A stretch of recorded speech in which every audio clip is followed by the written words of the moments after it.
नमस्कार। मैं doctor S Ranjan आज आपके सामने एक बहुत पावरफुल बुक लेकर आया हूँ, बायोलॉजी ऑफ बिलीफ। इसके जो लेखक हैं डॉक्टर ब्रूस लिप्टन, वो मेडिकल कॉलेज में प्रोफेसर रह चुके हैं।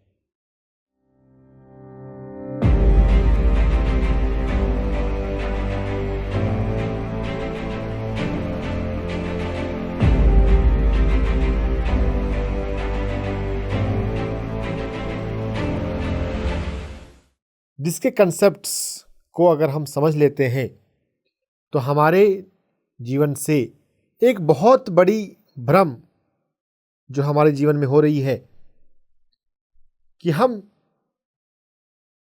मेडिकल वर्ल्ड में ही इनफैक्ट ये भ्रम है कि हेरिडिटरी डिजीज, जेनेटिक डिजीज से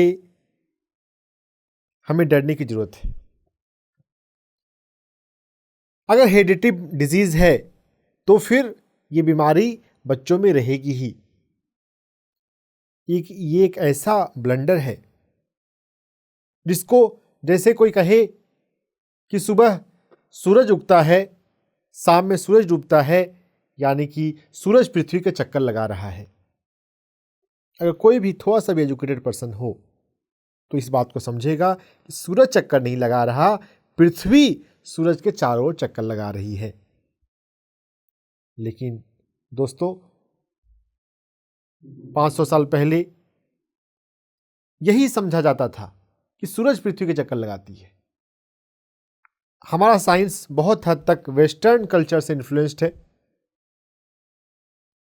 बाइबल में यही मानते थे, चर्च यही कहता था। और जब कोपरनिकस ने जब पहली बार इस बात को कहा तो स्वीकार नहीं कर पाए लोग।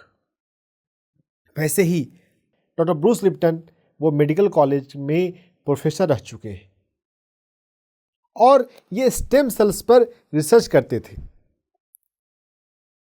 वो रिसर्च साइंटिस्ट हैं। स्टेम सेल्स फ्रेंड्स वो होता है हमारी बॉडी में वो सेल्स जहां से अभी डिफरेंशिएशन नहीं हुआ है। और सरल भाषा में हम इसे समझें, हमारी शरीर में लीवर है, हार्ट है, बोन्स है, स्किन है। ये सभी के भीतर तो जीन तो एक ही है। लेकिन जब माँ के गर्भ में जब बच्चा बनता है, डेवलप ग्रो करता है, तो बिल्कुल शुरुआत में तो वो एक ही तरह के सब सेल्स होते हैं, तो उनको स्टेम सेल्स कहते हैं। वैसे स्टेम सेल्स बड़ों में भी होते हैं, हमारे बोन मैरो में, लेकिन प्रोपोर्शन वाइज, नंबर वाइज गर्भस्थ शिशु में अधिक होते हैं। इसीलिए स्टेम सेल बैंकिंग का भी कंसेप्ट चल रहा है। जब बच्चे का जन्म होता है, बच्चे की जो नाल काटी जाती है, अम्बिलिकल कॉर्ड, वहां से स्टेम सेल्स को प्रिजर्व करते हैं। ऐसी धारणा है कि भविष्य की बहुत सारी बीमारियों को शायद हम स्टेम सेल्स के माध्यम से उसका हम हल ढूंढ लें। तो स्टेम सेल्स पर ब्रूस लिप्टन रिसर्च कर रहे थे। इनका जो रिसर्च आर्टिकल है आज से 50 साल पहले 1977 में ही पब्लिश हो चुका है मेडिकल जर्नल में। तब से एपिजेनेटिक्स की बात दुनिया में आ चुकी है। लेकिन ये बहुत आश्चर्य की बात है कि ज़्यादातर डॉक्टर एपिजेनेटिक्स की बात नहीं करते। जेनेटिक्स जीन को ज़्यादा सुपीरियर माना जाता है। सुप्रीमेसी ऑफ डीएनए का कंसेप्ट मेडिकल साइंस में ज़्यादा पॉपुलर है, जबकि एपिजेनेटिक्स पर रिसर्च करने वालों ने यह बात स्पष्ट हो चुकी है कि सिर्फ जीन से कुछ नहीं होता, जीन का एक्सप्रेशन क्या होता है, इसको मेडिकल के लैंग्वेज में जीनोटाइप और फिनोटाइप कहते हैं। जीन का जो स्ट्रक्चर है, जो पैटर्न है, वो जीनोटाइप। बिना जीनोटाइप बदले जीन का एक्सप्रेशन यानी कि फिनोटाइप बदल जाता है अगर इन्वायरमेंट को सिग्नल बदल जाए तो। जो डीएनए जीनोम प्रोजेक्ट चला था, कई साल चला, उसमें भी ऐसा पहले मान रहे थे साइंटिस्ट कि हमारे शरीर में 1 लाख से अधिक जीन्स मिलेंगे। लेकिन मानने से क्या होता है? जब वो जीनोम प्रोजेक्ट कंप्लीट हुआ 2003 में मेडिकल जर्नल में पब्लिश हुई बात है कि हमारे शरीर में यानी कि हमारे सेल्स में 24,000 जीन्स होते हैं।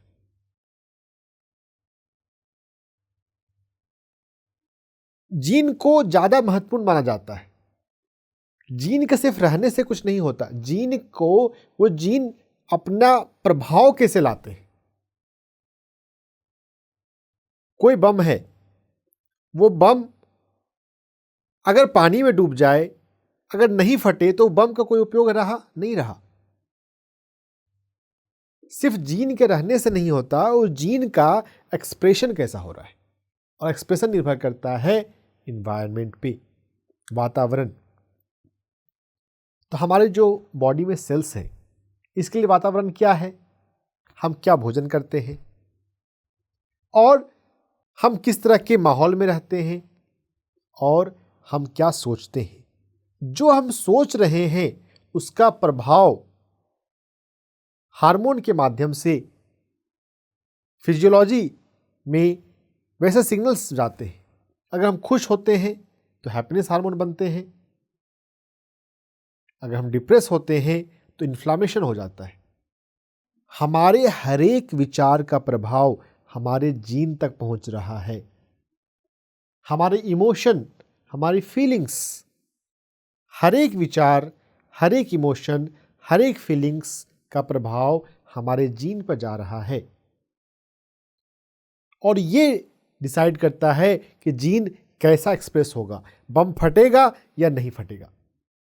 अगर आप तनाव में जीते हैं तो इन्फ्लामेशन होने लगता है। हमारी बॉडी में स्ट्रेस केमिकल लेवल पे जब बढ़े, जब आप माइंड में स्ट्रेस लेते हैं तो हमारी बॉडी में फिजियोकेमिकल लेवल पर, ब्लड के लेवल पर स्ट्रेस बढ़ता है, पीएच डिस्टर्ब होता है, साइटोकाइनिन्स रिलीज होते हैं, और उसके प्रभाव से जो स्ट्रेस वाले जीन हैं वो एक्टिव हो जाते हैं। इम्यूनिटी को अच्छा करने वाले जीन कम हो जाते हैं। जो जीन्स ग्रोथ कराएं वो सप्रेस हो जाते हैं।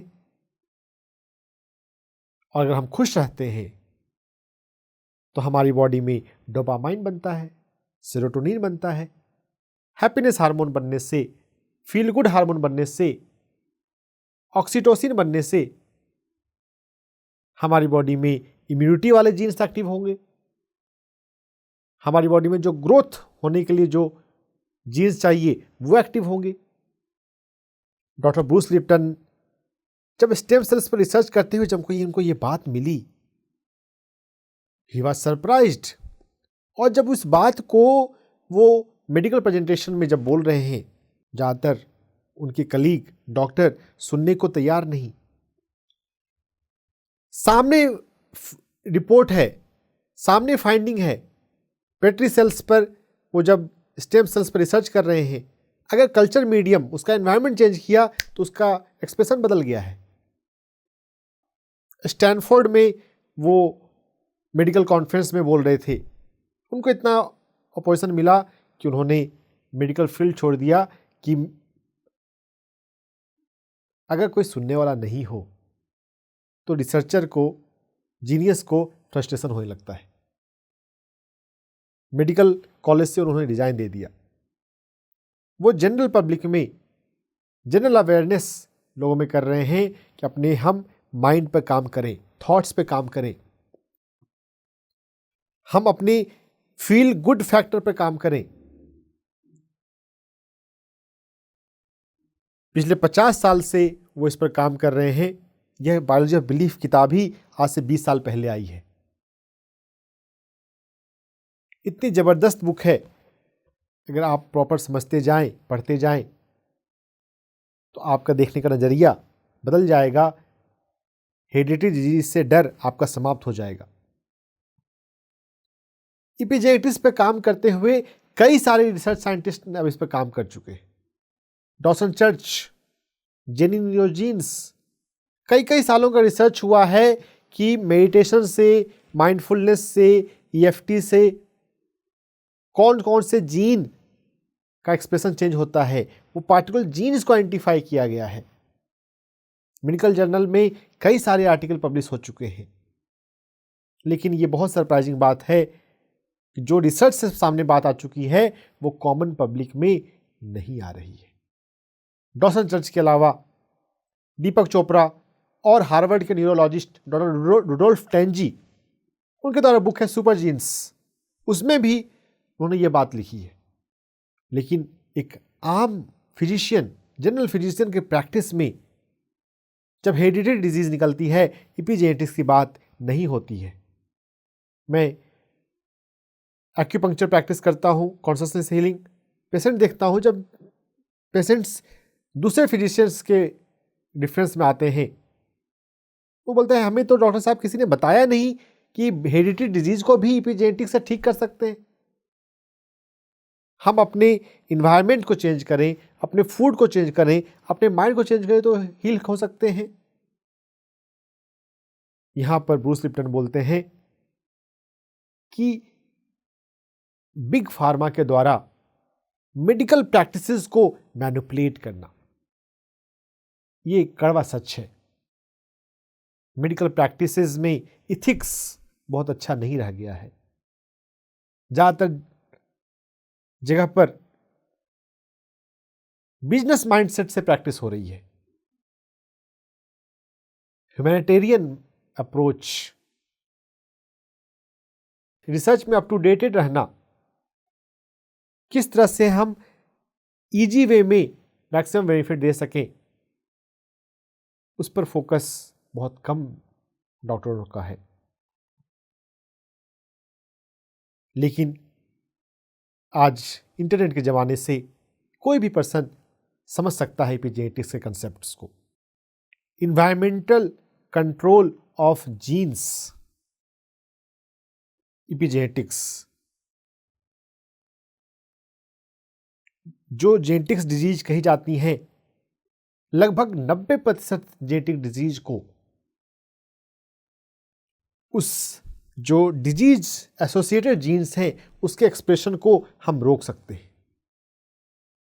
लगभग 90% केसेस में भले पेरेंट्स को डिजीज हो, लेकिन बच्चों में अगर वो एपिजेनेटिक्स को समझते हुए अपने माइंड पर, और माइंड में भी खासकर सबकॉन्शियस माइंड पर, अवचेतन मन, अपने हैप्पीनेस पर काम करते हैं तो डिजीज एक्सप्रेस नहीं होंगे।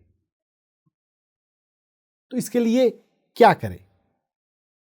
सबकॉन्शियस माइंड को इन्फ्लुएंस करने के लिए ब्रूस लिप्टन 4 चीजों को रिकमेंड करते हैं। Hypnosis, energy psychology, living in the now moment, present moment.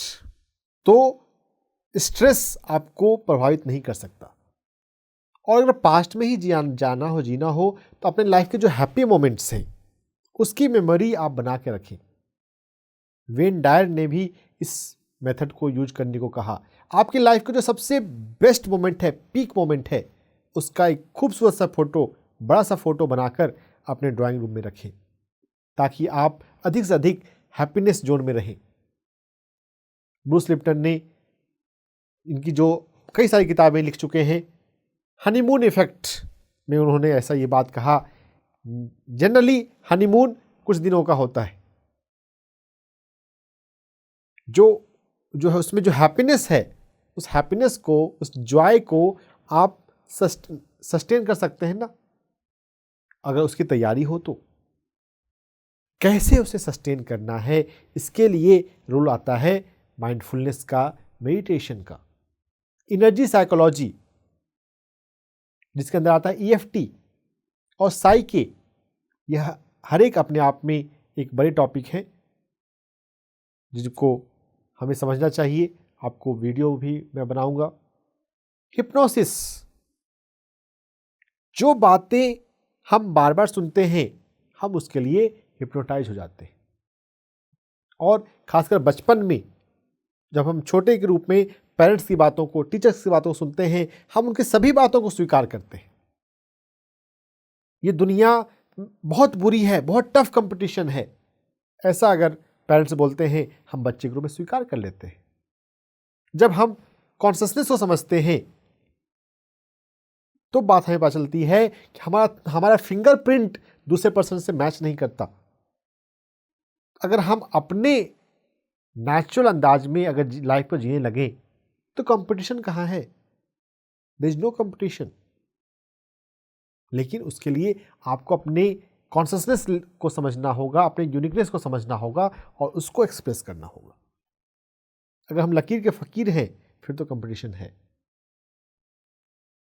लेकिन हम अपने खूबसूरती, अपने यूनिकनेस को तो पहचाने ना। मेरा क्या नेचुरल टैलेंट है। डू व्हाट यू लव, जो आपको खुशी देता है उसे करें और उसको करते हुए अपना यूनिकनेस ढूंढें। आपका स्ट्रेंथ क्या है उस पर काम करें। हिप्नोसिस के अलावा रिपीटेशन, जो चीजें बार बार हम बोलते हैं वो हमारे सबकॉन्शियस माइंड में बैठ जाती है। और इसके लिए लुई हे का हम सबसे अच्छा एग्जाम्पल है हमारे पास। उन्होंने positive affirmation all is well को दिन में 500 बार बोलकर अपना कैंसर ठीक किया। अफर्मेशन का प्रयोग करते हुए हजारों लोगों ने अपनी बीमारियों को ठीक किया है। मेरे पेशेंट्स में दर्जनों लोगों ने फायदा उठाया है। आप उन्हें अफर्मेशंस को बोलते रहें, रिपीट करते रहें। ब्रूस लिप्टन बहुत इंटरेस्टिंग साइंटिस्ट हैं। डीप कंसेप्ट्स को सिंप्लीफाई करने का बहुत अच्छा प्रयास करते हैं। एनिमेशन के माध्यम से, सिंपल एग्जाम्पल के माध्यम से चीजों को एक्सप्लेन करने की कोशिश करते हैं। रिपीटेशन जो हम कर रहे हैं, ये मेथड साइकोलॉजी के अंदर आता है।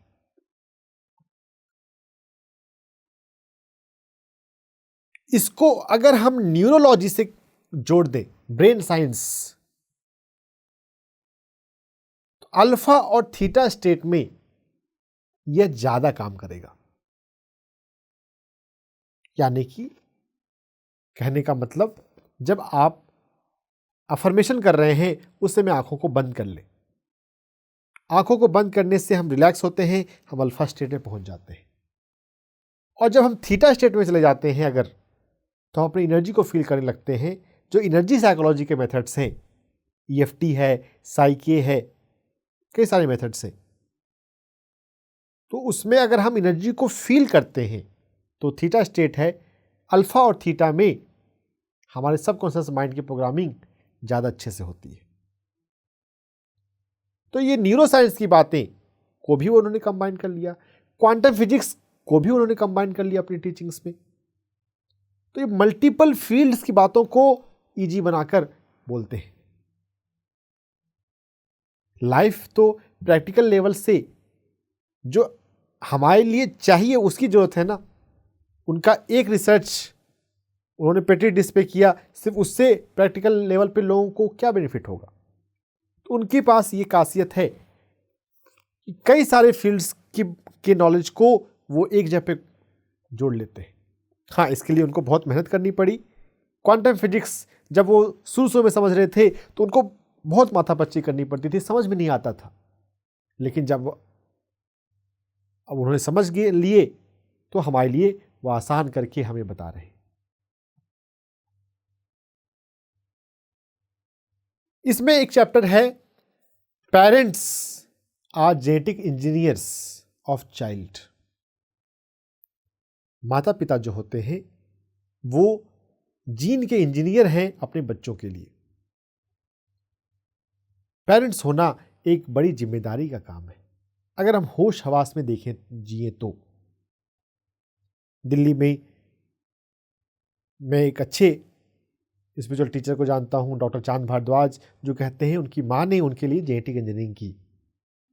अगर पेरेंट्स सजग हो तो कौन सी क्वालिटी बच्चों में आनी चाहिए, वैसा उस थॉट पर, उस क्वालिटी पर कॉन्टेम्पलेट करके उन क्वालिटीज का विकास कर सकते हैं।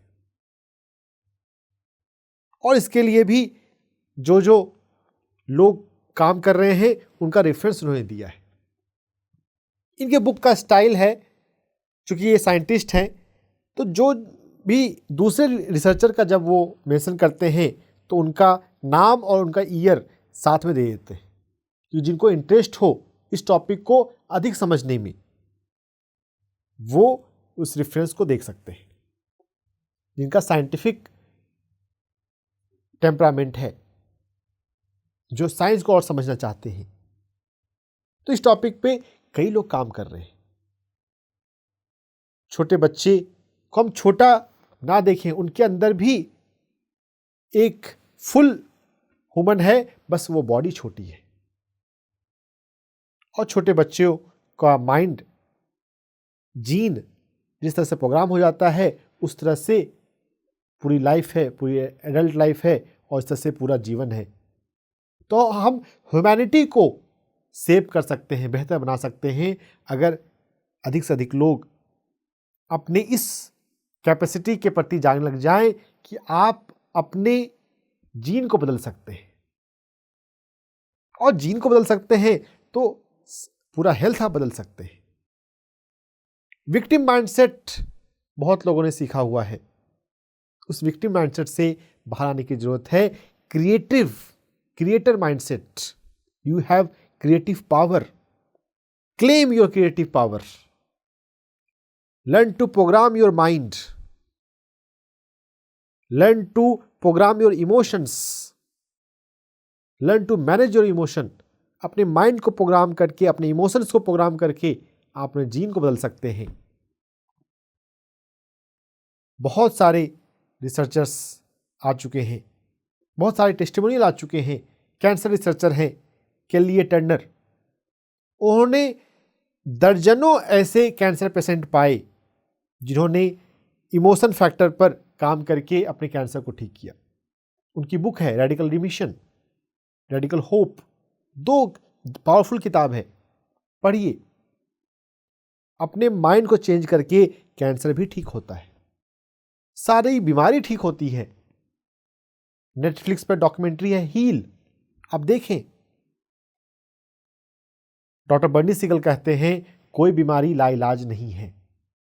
येल यूनिवर्सिटी में वो सर्जरी के प्रोफेसर रह चुके हैं।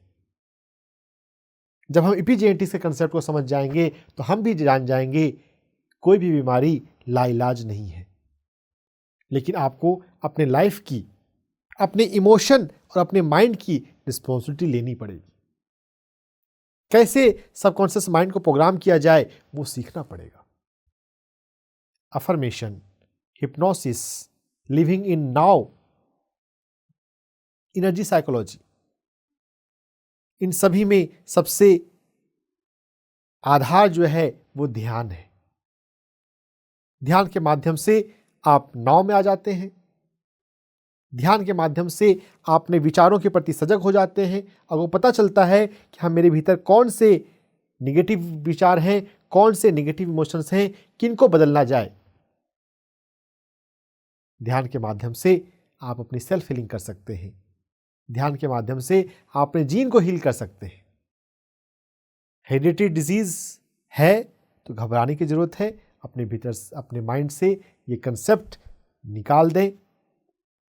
एपिजेनेटिक्स की बुक बायोलॉजी ऑफ बिलीफ पढ़ें, एपिजेनेटिक्स को समझें and become a powerful creator of your health. You create your own reality. You create your health, irrespective of genes. Namaskar.